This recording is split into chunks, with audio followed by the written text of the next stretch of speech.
Monday, everybody, and welcome back to the Couchside Judges. I'm Scott Fontana. Follow me on Twitter at Scott_Fontana. And I'm Dan Urban. Follow me at the Dan Urban. Follow the podcast at Couchside Judges. And subscribe to us wherever you listen. And you got to give us that 5-star review because, hey, we're pretty cool. And as always, we taught judging in MMA, so head on over to abcboxing.com to read the scoring criteria. Yeah, Dan, we had a little bit of that scoring criteria over the past couple of days, haven't we? Yeah, it was pretty cool. For those who have been following the show, Dan and I spent the weekend, and I'm still there, in Niagara Falls, New York, at the ABC annual conferences, referee and judge training. Yeah, it was a good time. It was a lot of information.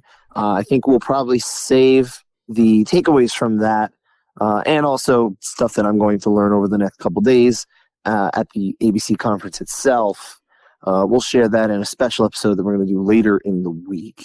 But yeah, well, for now, let's just kind of keep it regular still. Yeah, keep this one on UFC London. I'm sure that we'll, things may come up, from the weekend, but we'll save the proper conversation for a couple days. So Stay tuned for that. But I will say, I just want to make sure I give a quick shout to all the people who, said hello to Dan and I over the weekend, said, they listened to the show, they support the show, they really like the show.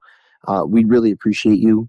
If you're a new listener, if you heard about us because of our trip out, thank you very much for discovering us. It's, and please, by all means, come and say hello to me while I'm still here. I don't bite, I think that's kind of gross, so I don't do that. And it's also a foul. Yeah, you cannot bite. No, not in MMA. It is a foul, spitting and biting. No fouls. And can't do it. Just FYI, Scott's on his cell phone right now. I am on a cell phone. I don't sound as good. I don't sound as good today. I also kind of had I lost part of my voice on Friday, so I don't sound normal anyway. I don't really know why. I think it's I felt like I sound better, Dan, than I did at least on Friday. Yeah, you're getting better. When my voice was cracking, I was kind of a little bit of that going on. Going through it's second puberty, I think is what I'm going through. Oh, okay. That's what they say. You go through second puberty. All right. I don't know. I'm not a doctor. I just make things up. But then like you said, we had UFC London on Saturday. We also had Bellator 283 on Friday, which, honest to goodness, didn't have enough time to get into other than some of the prelims that I was able to catch. Good event from what I was watching. I hear the main event was absolutely atrocious. But we will focus squarely on UFC London because we did get the chance to watch, at the very least, the main takeaways, the, of course, contested rounds, some finishes as well. Let's start before we get into contested rounds, as we always do, Dan. First off, real terrible about Tom Aspinall suffering just a freak injury. Yeah, that's a shame. Just hope he comes back, recovers, comes back, gets to jump back in right where he left off. So he's only 29, and obviously it's a knee injury. I don't think we know the details of it yet, but the way it looked, it was just pretty terrible. It was really unfortunate. The fight never got going. Neither one of them really got to showcase their skills or what they'd been working for months, especially with, this was a key fight. This was a key heavyweight fight. The winner of this, in theory, could get themselves in the short title picture or whatever that means for the heavyweight division, which is kind of on pause. But nonetheless, a win there, let's say a clean win especially, would have made it a lot easier to say, hey, maybe one of these guys ought to be in, either a title fight or an interim title fight or an interim title fight, because who knows what the heck they're going to have to do, Yeah, who really knows what's going to happen there? Isn't Gon and Tuivasa scheduled to fight? They are. They are. That there's no title up for grabs. Not an interim, or tertiary interim or whatever they would call it. Still holding out hope for Jones Miocic.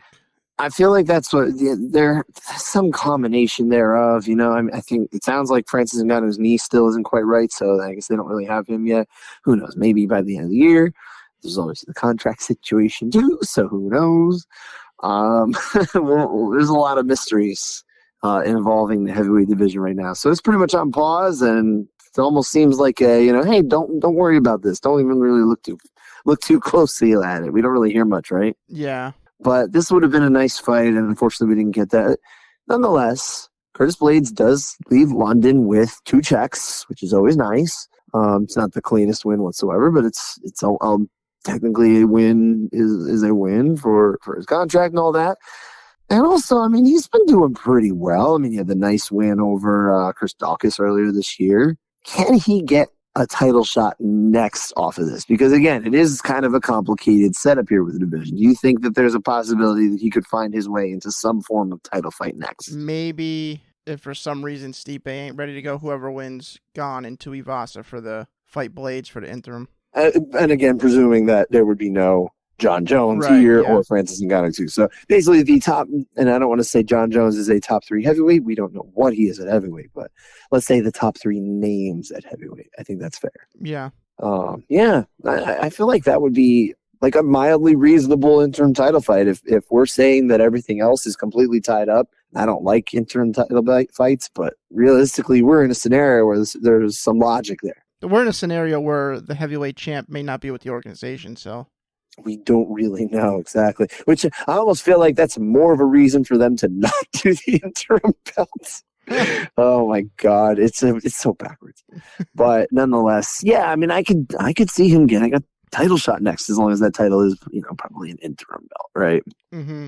Yeah, it would be very hard for Curtis Blaydes to get booked against Francis Ngannou next. I think probably everything else would have to be denied, right? Because he's obviously lost 2 fights now by stoppage to him. Yeah, that wouldn't happen unless he's the only one left, really. In theory, but stranger things, right? Mm-hmm. But obviously, there's not really much to take away from that situation. That the main event that everybody wanted to tune in for, the heavyweight fight that actually people like to watch, But in the co-main event, there was the victory from Jack Hermansson, which that first Action Man Chris Curtis was not a fan of. Cooler heads prevailed. Realized he was being, maybe a bit of a jerk. And, he made amends, and everybody's all smiles. Action Man and the Joker, they're all good now. But yeah, Hermansson comes away with a win here. He obviously lost that fight in February. But, look, he's one of the guys who has not fought Israel Adesanya. Not a whole lot of them in the top 10 at middleweight. He has the loss to Sean Strickland recently. Sean Strickland obviously lost recently too. But let's just say, for argument's sake, Adesanya gets through Alex Pereira later this year or whenever that is. How close is Jack Hermansson to getting that title shot? What do you think? I don't really know. I mean, middleweight's such a disaster right now. As far as is he beating everyone, but he's got 3 guys that are ranked ahead of him that beat him also. Cannonier, Vettori, Strickland. But none of them are getting that title shot is the thing. It's like, what are they going to do? Eventually, they got to go to somebody who's kind of a fresh body, right? I mean, and maybe you go Hermansson versus Whitaker. If he can beat Whitaker, then you give him the shot. But then what? Then what are you left with? Like, I'm not saying that you give him a title shot for this fight. I don't think that would be good protocol. But maybe like something like that. One opponent to get there. I just wonder if Whitaker is the right guy, just because if he wins, well, you just knocked off somebody with a fighter who really isn't going to get a third shot at Adesanya probably either. Yeah, I mean, they may try to push Dricus du Plessis very hard. Oh, yeah, Dricus du Plessis, that's an interesting one. They also may try to push Andre Muniz. So either of those, actually, I like those. I like those ideas. And I think probably the winner off of that one gets a whole lot closer to a title shot, especially if it's probably the other 2 names than Hermansson. I think Hermansson would probably be looked at as not a gatekeeper. Well, the gatekeeper is a stepping stone, I would say. Yeah. But certainly one who's capable of taking a step further himself, right? Oh, he could. And then, I guess Darren Till's kind of in the mix a little bit, somewhat. Yeah. Yeah, and you can't even count out Sean Strickland. I mean, Sean Strickland will get another fight at some point. Will he be smart enough to not just stand and bang with the top striker in the division? One of the hardest hitters, apparently, at his weight class? I don't know. Maybe he'll be smarter than that. Maybe he won't. But at some point, he'll probably get another shot, right? Yeah, he's going to stick around for a while. He's a good fighter, even though he's kind of opposite of what he preaches. Yeah, as far as the Yeah, oh yeah, he's all about killing and murdering in the cage, and then, well, I mean, he did get murdered in the cage more or less. He gave us some. His heart's still beating. He's healthy as far as we can tell. But yeah, yeah, I can see scenarios where Hermanson does.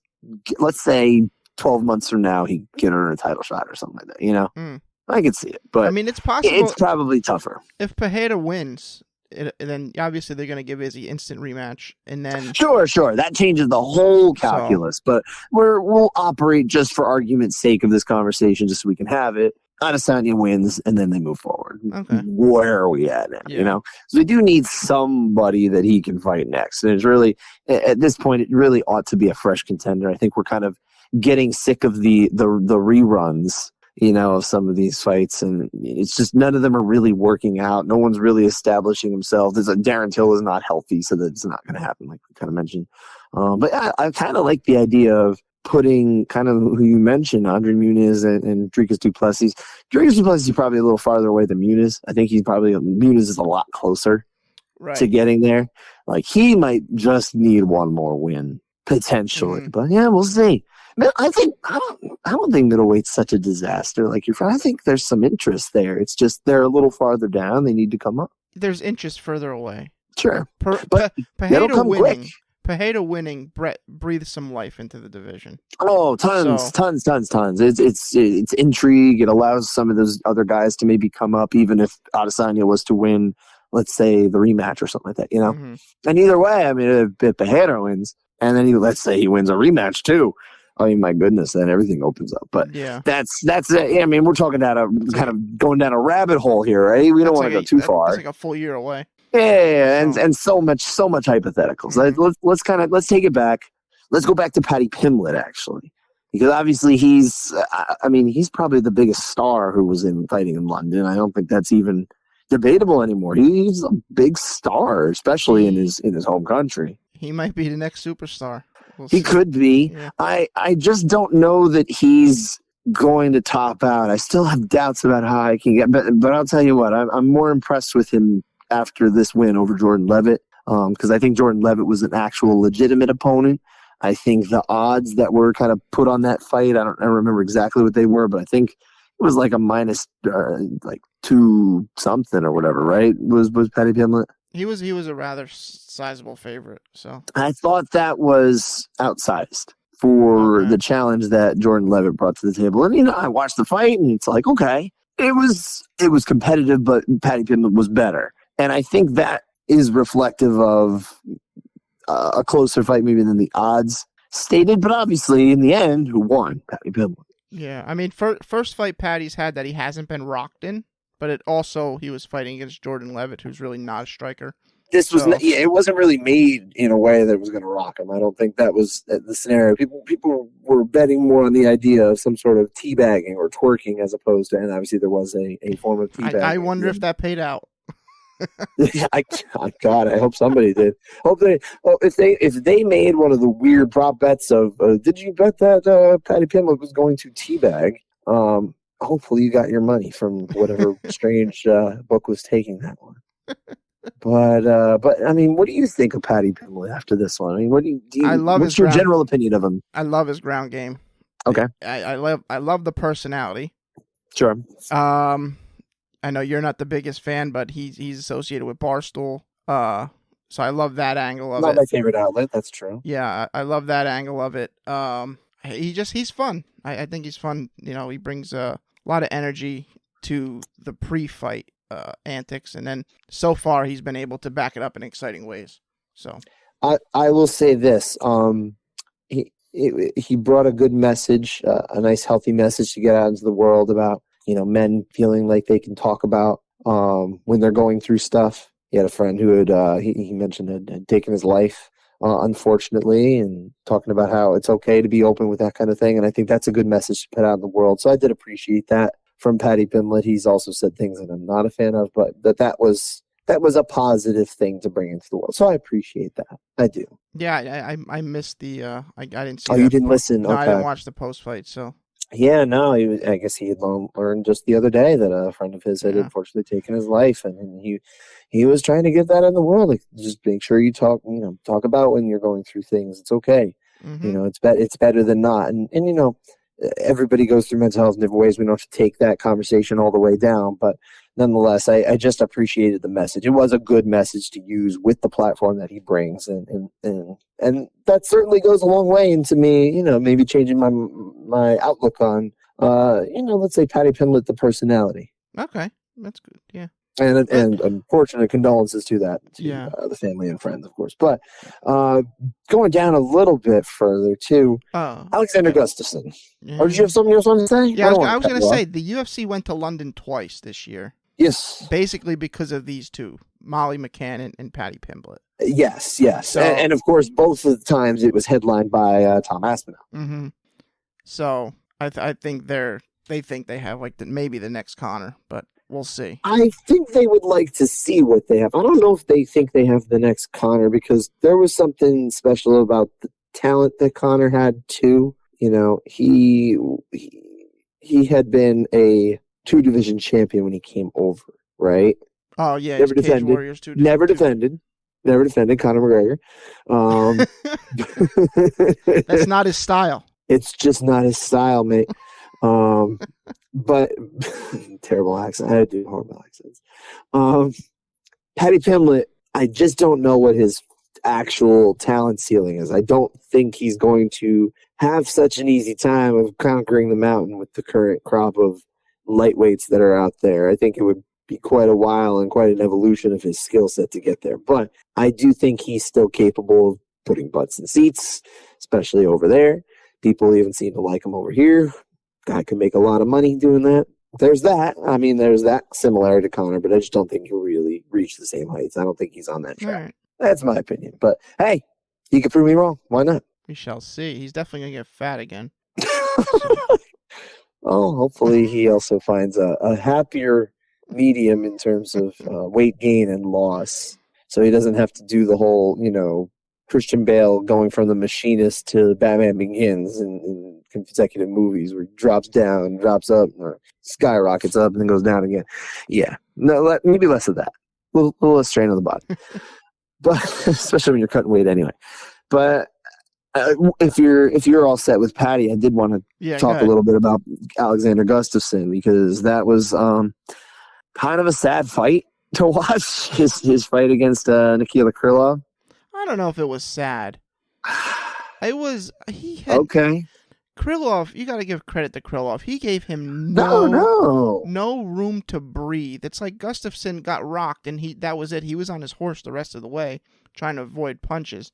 I don't think if he didn't get rocked, I think it would have been much more competitive at least. Well, if he didn't get knocked out, then he would have done okay. But that's what I'm saying.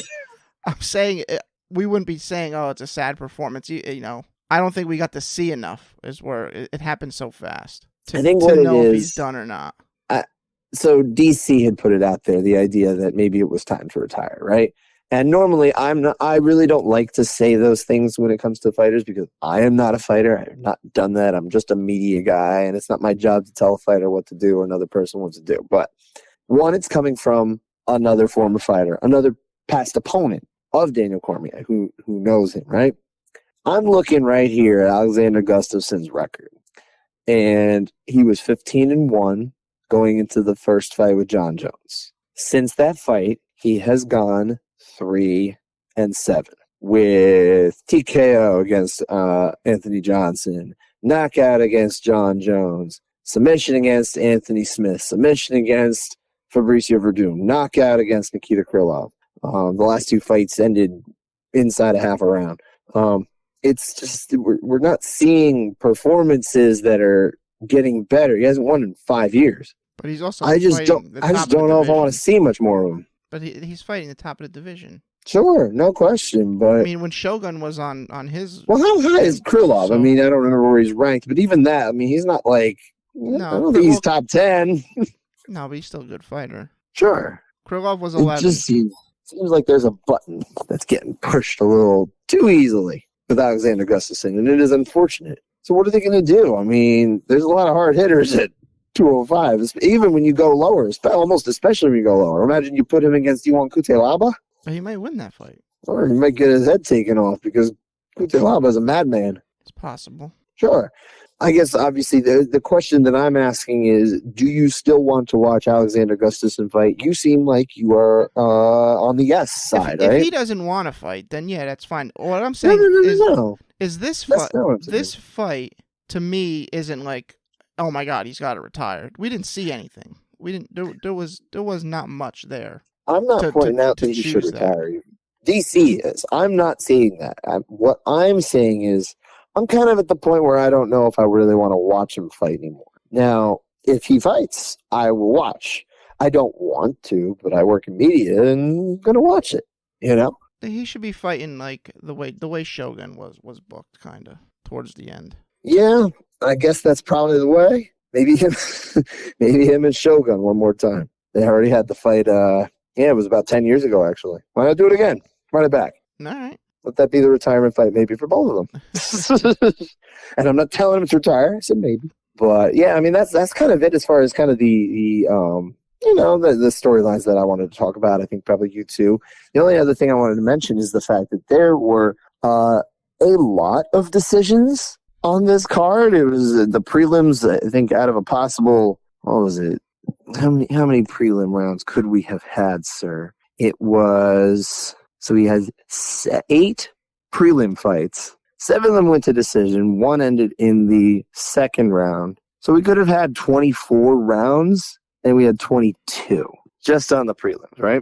Mm. And in none of them did the judges disagree on the round winner. And in fact, in 24 out of 29 overall, they agreed with only 1 disagreement on the round winner. I thought that was really impressive. Yeah, that's... Now, granted... Also a little lopsided, some of these fights, right? Yeah, the fighters can help that, but no. But nonetheless, I think the English crew comes away with looking like roses here, right? Solid performance from the judges. Yeah, collectively, of course. But there are those 5 contested rounds. And that's kind of what we do on the show, right? Yeah. So let's get on into it. And I think we got to lead with the one where they actually did disagree on the round winner. That's where I would like to start anyway. Yeah. And in a round that really just didn't matter, it didn't affect the outcome of the fight, but it was round 3 of Jack Hermansson's win over Chris Curtis. Unanimous decision, 30-27 to 29-28. So we're talking about round 3 in which 2 people saw it for Chris Curtis. Why disagreement, sir? What'd you see? Yeah, well, Jack comes out throwing head kicks, all of them blocked. Lands a couple punches, but his best shots early are 2 big leg kicks that had solid immediate effect. Outside of that, Jack kind of trying to just stick and move, throwing kicks, but all his kicks are really blocked that aren't going to the leg at this point. Curtis does land a nice punch to the body, which seemed pretty hard, and Jack stumbles back to the cage. For the most part of the round, it's Jack just staying out of Curtis's range. He's pumping his jab, landing some good teeps. With about 1:30, Curtis starts landing his offense. He finally, finds him. Lands some good punches to the head and body, but Hermansson, it just keeps landing these body kicks at this point in the round. He's actually getting them through. They're pretty solid, and Jack's really just staying out of danger for most of this round. He's I don't want to say running. He's strategically staying out of the way. It's a matador style, I feel like. Yeah, I think it's a 10-9 Hermansson, but I could see a case for Curtis since some of his lands were pretty heavy. So yeah, it's certainly not one that I'm trying to go to bat at. But I also had it Hermansson, and I felt it was a pretty reasonable, not easy round, but yeah, I felt pretty okay with Hermansson winning this one, honestly. Yeah, no, I'm good. I'm good with Jack winning this one. Yeah. Yeah, certainly in a round 3 like this, again, doesn't matter. Chris Curtis needed a knockout. He didn't know it. I mean, he tried the Diaz strategy. He probably should have, but... Yeah. He tried the 209 strategy a bit too late. Yeah, you got to try that earlier, right? The way Jack responded to it after the bell, what if he did that, at the 3-minute mark? Who knows what would have happened? Who knows? We will never know. But what we do know is that you and I saw it the same way as Clemens Werner, the venerable Clemens Werner, who was the only one to see it the same way as you and I for Hermansson. whereas Daryl Ransom and I'm going to butcher this man's name, but Cezary Wojciechowski, I believe, is the right way. And if I got that wrong, sincerely apologize. But those two judges saw the way of Curtis. Didn't matter. Just didn't matter. Yeah, so that's a couchside override. Love those. Hope it sounds all right over the phone. I think it might have sounded better. Better, huh? Possibly. Okay, well, next time I'm going to call it in. I'll be sitting in front of you, and I'll be like, hold on, I got to pick up the phone. No, but that was the only one that we're talking about a round winner here. Everything else, we got 4, 8, 9 splits, which is very unusual. Not only is it unusual to have that many, but it's unusual that it makes up the majority of the rounds we're going to talk about. Yeah. So let's get into the first one, which is Nicholas Dalby. This was in the curtain jerker of the evening, or I guess it was morning for those of us over in the United States, morning, afternoon. Nicholas Dalby got a 29-28 two times and a 29-27 against Claudio Silva, unanimous decision. Round 2 is the round where we're talking about the 8 and 9 split. Why? Yes, Silva comes out, gets a quick takedown, and gets to the back pretty quickly, fully locked in body triangle. He's attacking a neck crank. Dalby escapes it, reverses the position. He ends up on top in guard. He's landing some good shots. They get to the feet, and I think Dalby's landing some big shots here. Silva, in my eyes, he's quite diminished. Good damage. Silva isn't really throwing anything back. I don't think it's just a cardio issue at this point. I really think he's hurt. Against the cage, Dalby's landing some great knees everywhere. Head, body, legs. I think we have damage to a strong degree and dominance to not as strong a degree, but still pretty good. I get the 9, but I lean for the 8, so that's where I'm going. I'm going 10-8. And real quick, I've heard the rumors that the UFC canvas is not the nicest surface to fight on. Silva's knees must have burnt like hell in the shower. That didn't occur to me, but they were skinned. Yeah, I will say that's one of the many reasons why I'm glad I'm not a UFC athlete, because I just don't want to get hurt anymore. I've broken enough cheekbones in my life. But yeah, I actually disagree with you, sir. I saw this as the 9. I know you say you get the 9, sure.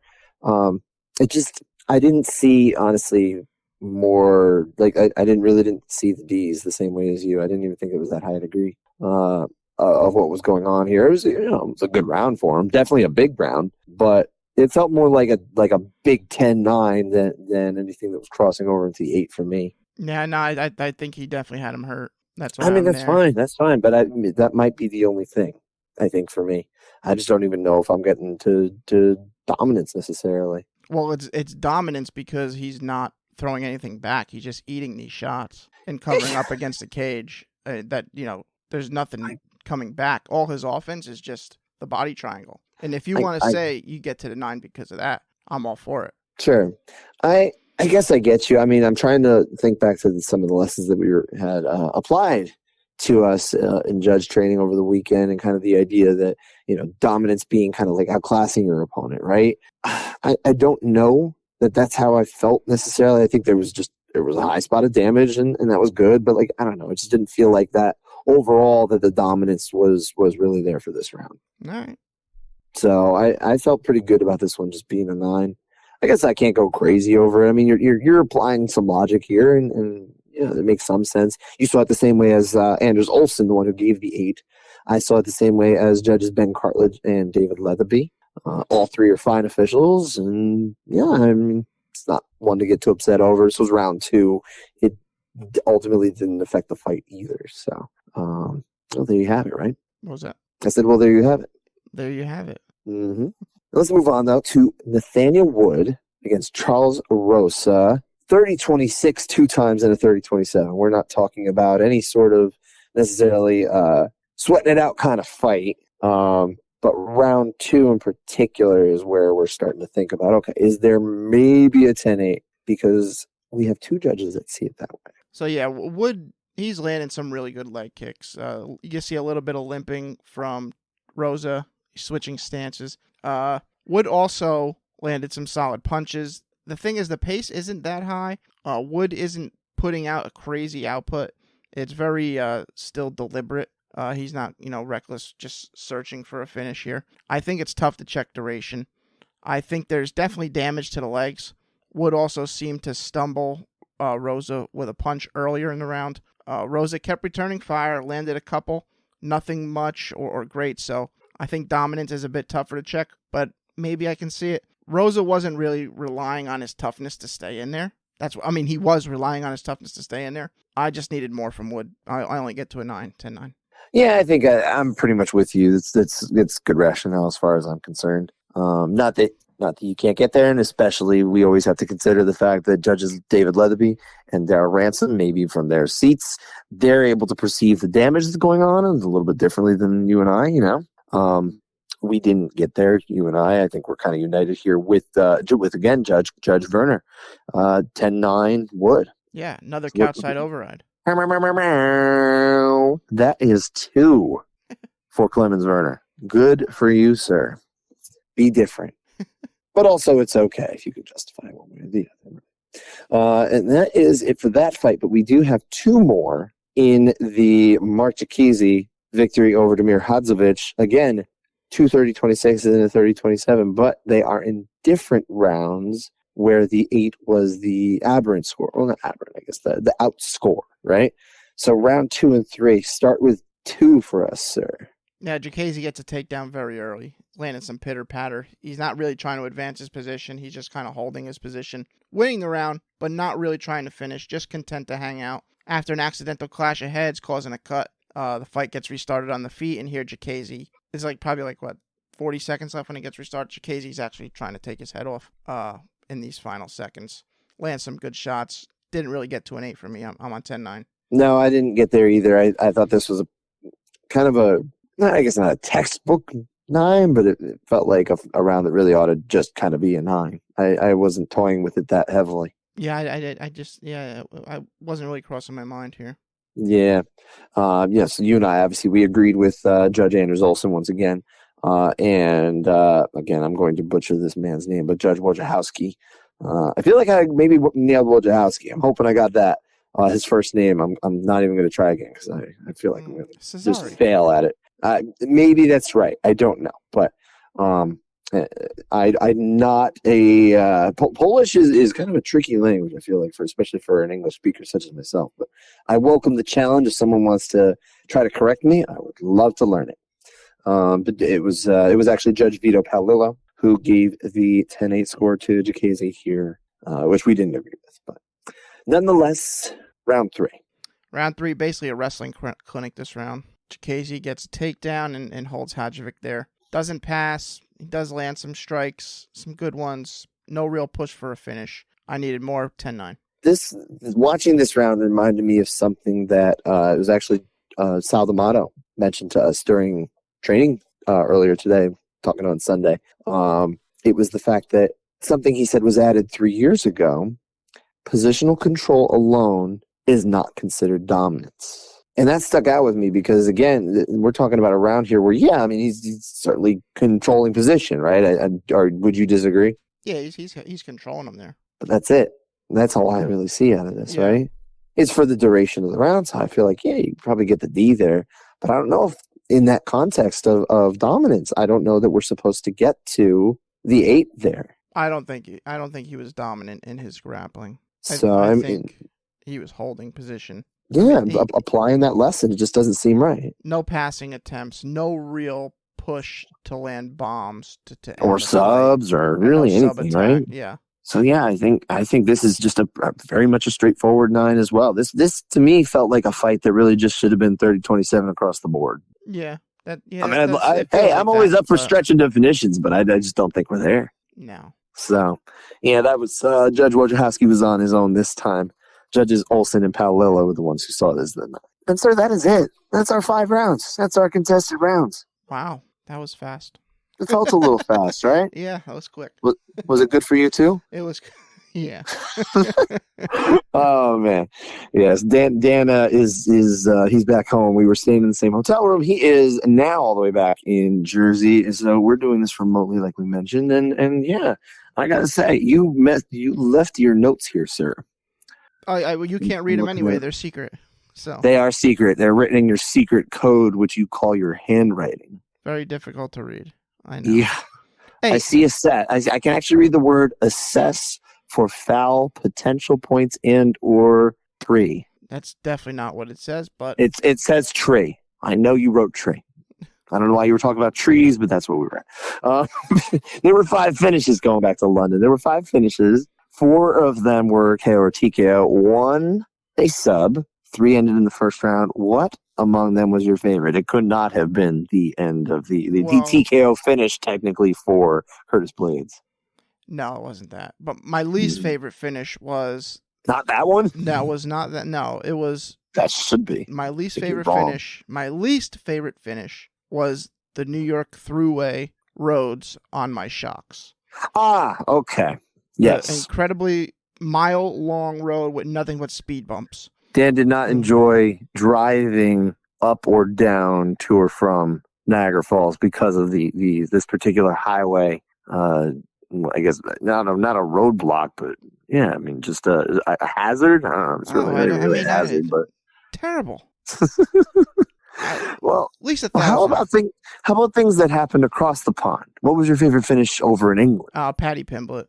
I thought the way he lands that big knee, he's got like a modified anaconda, really, or like kind of like a arm in bulldog choke almost. That he's got, that he uses to take the back, locks in the body triangle, BJ Penn style, trapping the arm, eventually gets the rear naked choke. Can't go wrong with that one. It's a good finish. I think a lot of people thought a sub was going to be coming in this fight, whether it was going to be from Levitt or Pimblett. But yeah, obviously it was Pimblett, and he had a good fight. He won the first round too on all 3 cards. Yeah, it was a good performance. What about you?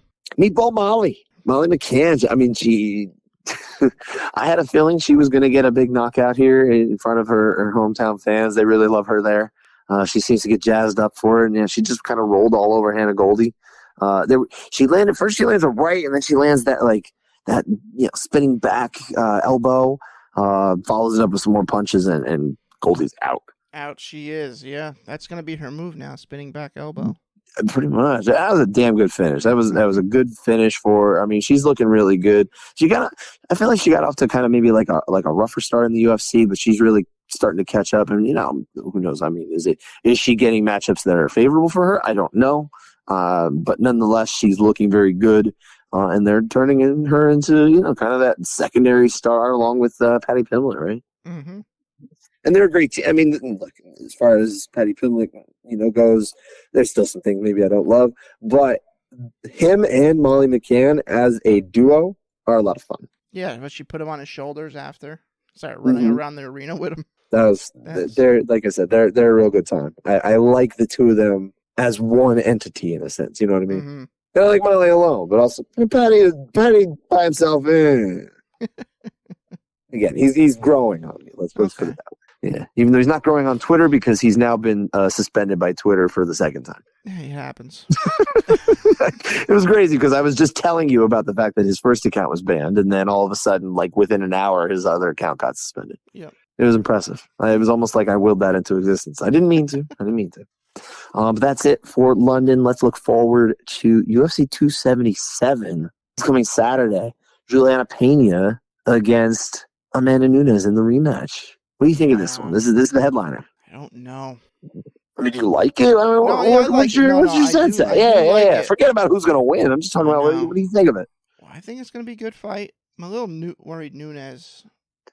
On the show, it didn't seem like Nunes. It seemed like Pena had all the confidence in the world. The Ultimate Fighter? Yeah, and Nunes wasn't coming off that way. I feel like that's just kind of the way Pena operates. I feel like she just walks around with kind of like a strut in her step in a sense, It could be. We'll see on Saturday. She's always kind of seemed that way. She's always seemed to have this like good self-belief, which is, that's how you get to the top. Good for her. I think obviously her path to victory is to weather a storm and tire out Nunes. In theory, yeah. I mean, there's a few ways to get there. And then, when she's tired, choke her out. Yeah, I mean, maybe she can get it down early. You never know. I mean, I wouldn't rule it out. We've already seen what we've seen. Mm-hmm. But yeah, I mean that certainly makes some sense. I don't know if we'll get there or not. It is definitely the most intriguing Amanda Nunes fight we've had in a long time. That's for sure. Yeah. Yeah. I mean, I like this one. It's interesting that it's the headliner here. It's over, of course, an interim title fight at 125 pounds between Brandon Moreno and Kai Kara France. You like this fight? I like the fight. Yes. You like the fight. I'm not talking about the belt or not. I'm asking you like the fight. But the belt is part of the fight, and it kind of ruins it. Sure. I'll give you that. And it ruins it. Yeah. No, is an interim belt needed here? No, absolutely not. Definitely not. Especially like it's not even some sort of excuse to say, well, we didn't have a title fight on this card. Let's put a title fight on it. They already have one. They don't need it. It's kind of the same way that happened with Colby Covington and Rafael dos Anjos a bunch of years back, where they weren't even the main event, and they still made it an interim title fight. And now they can actually do 5-round non-title fights. They couldn't do that before. Now they can, and they still wanted to do it. I don't know. It's a little weird, but you know what? It's still a good fight. I'm still interested, and realistically, the winner of this is going to fight Davis and Figueiredo anyway. So there's that, right? Well, yeah. But, I mean, it's like he's not going to be out that long. No. So I'm with you. I mean, I don't want the interim belt, but also you know that the winner was going to get there at least anyway. So whatever. What are you going to do? There's only so much complaining I guess I can do about interim belts sometimes. Here's what it feels like. It feels like it feels like they're like, you know what, Brandon? It was a split decision. It was a really close fight. We're going to give you another shot at gold. That's what I don't know if that was it. I mean, they were going to do it anyway. Well, they were doing that anyway. That's what it feels like. That was the plan. They wanted it to be Moreno Figueiredo 4. Yeah, that would have been. They should just. And then 5, 6, 7, 8, 9. Wait for that. Mm-hmm. It's going to be as many of those as they're going to be Land Before Times. Put France against someone else. Nah, I mean, I understand, but no, I think this will still be a fun fight. Flyweights always seem to deliver, right? Hopefully, yeah. This is in Texas, but not Houston. It is in Dallas. Met some people from Dallas this weekend. Yes, some fine folks from Dallas, yeah. Not so many active judges. We don't know who's going to be working that one from a local standpoint, although Sal D'Amato did mention that he was going to be among the judges working that one. That's good. Yeah. So at least we'll have Sal there. Not sure who else is going to be in town as far as traveling judges either, but Texas, we don't usually see more than 2 or 3. Chris Lee is often there. Doug Crosby is often there. So stands to reason that one or both of those men will be there. That might be about it. As far as traveling judges, like I said, for 2 title fights, right? So we'll see. We'll see what the Dallas judges have to offer. Can they be as bad as the Houston officials? Hopefully not. And I don't want to generalize every single Houston judge or official is bad, but we've seen every event. There's a Houston judge that just turns in a card that you're like, past practice seemed to be a theme this weekend, huh? What's that? Just quote past practice. Past practice. That was the theme of the weekend. Yeah, we'll see what we get, but I'll be optimistic. I'll hope we'll get some good judging, be it from the traveling judges or the local ones. Just want to get everybody the right wins, great cards turned in. That's all we want. That's it. Let's not break the streak of, I think it's like 8 years since Pearson and Sanchez. It's the last time somebody in the UFC really got robbed. And let's not do that again. Let's it's like they had no accidents at the workplace since X days or whatever. Those like signs that used to be up in, like, I don't know if they were real or not. It's like at this point it's like we're so far removed from that time. It's like were those signs real or were they invented for cartoons? I don't know. But nonetheless, that's kind of what I imagine in my head. It's like been X days since we've had a rob. Maybe we should have a count. Should we have like a count? We're going to add this. I'm going to try. We should add this next week. All right. There have been no robberies, in X days. Okay. I think that'll be fun. UFC robberies, because we get some outside of there too, but we don't have to worry about those. What else on the card are you looking forward to in Dallas? Anthony Smith and Magomed Ankalaev. It's a big fight. That's a big 205 fight. It's basically a title eliminator. Yeah, pretty much. I mean, will they get the next shot? I don't know. It's not the next shot, but I mean, now it's a little bottled up. We obviously we might get a rematch with Yuri and Glover, and there's Jan who's in the picture, right?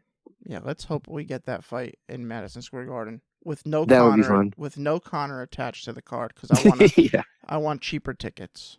Yes, I know. I know. You've mentioned this before. It's still going to be expensive, sir. No. Everything at the Madison Square Garden is expensive. Yeah, it's ridiculous. What are you going to do? It's a premium. It's the Mecca. It's the world's most famous arena. And all the other things they call themselves. Nah. I'm looking forward to Alexandre Pantoja and Alex Perez at 125 pounds. That's going to be fun. That's a big flyweight fight. It is. Perez, he had his shot against Figueiredo. It didn't work out. I don't think a win's going to get him there, but Pantoja, a win here could really put him in kind of that mix of whenever they decide they're done doing Moreno and Figueiredo fights, he could be right there. So in like 6 years. Yeah. After the best of 7's over, then yes. I'm pretty sure I said best of 9 before. Oh, really? Yeah. No, they're going to like a weird format. Actually, I believe this is true. A long time ago, the World Series was a best of 9. The baseball World Series. Really? I want to say the 1919 White Sox, the ones, Shoeless Joe Jackson and all them. I want to say that was a 9-game series. Wow. Okay. Yeah. What else? Are you looking forward to anything else on this card though? Not the World Series from 103 years ago. I guess Drew Dober's always fun. Okay. Rafael Alves, who he's fighting, so we'll see. And yes, it turns out I was right. The Reds beat the White Sox 5-3. I like that. You like a best of 9? Yeah. The more baseball, the better. Yeah. 1921 was the last time they did one. It's been about a little more than 100 years. They should do that more. Yeah, I going back to the fight you mentioned, Drew Dober. I'm always interested in his fights. He's fun, and he had that fantastic fight for however long it lasted against Terrence McKinney. Yeah, that was another round of the year contender. Round of the year contender, absolutely. We've had a few of those this year. It's been a fun year. Yeah, and Derek Lewis is also on the card, so pretty. Derek Lewis is on the card. That is true. He's present on this card, and he will be in action, presuming he is not scratched between now and the fight. Yeah, he's fighting Sergey Pavlovich. Yep, it's a heavyweight fight, and it's Derek Lewis fight, and probably someone's going to lose consciousness. I would bet on someone getting knocked out in this first round. What if Derek Lewis does win by submission? Goat? No. Omoplata, maybe? Omoplata. Goat? Omoplata. If he wins by Omoplata. He has one submission win. By Goat. By Omoplata, the Goat. That's what it is. He hit an arm bar about 12 years ago. It counts. All right. But I want him to hit an Omoplata. All right. I also want him to hit a go-go plata. But, I'm keeping my expectations in check. Oh, not me. But anyway, that is it for this one. Looking ahead, we will, of course, Dan, have to be doing our big ABC, follow-up later this week. I'm excited to do this one. Yeah, this is going to be a good episode. No event to break down. Just going to explain, what Scott learns in the next 3 days at the conference and how our experience during the first over the weekend for the training. And I imagine it's going to be a lot of that. It's probably mostly focused on that because I'm not expecting too much in the way of changes like rules and regs type stuff. Or I should really say scoring criteria type stuff. So we'll see. We'll see what happens. I'll make sure to report back. Yeah, it's going to be good. Don't speak. I forgot which button was the clacker. And that does it for this episode, breaking down UFC London. We'll be back again midweek to discuss everything ABC. Super excited for that one. Hope you guys are. Hope you tune in, share it around. And again, you see me in the next few days, give me a holler. Thanks for listening. Take care, everybody.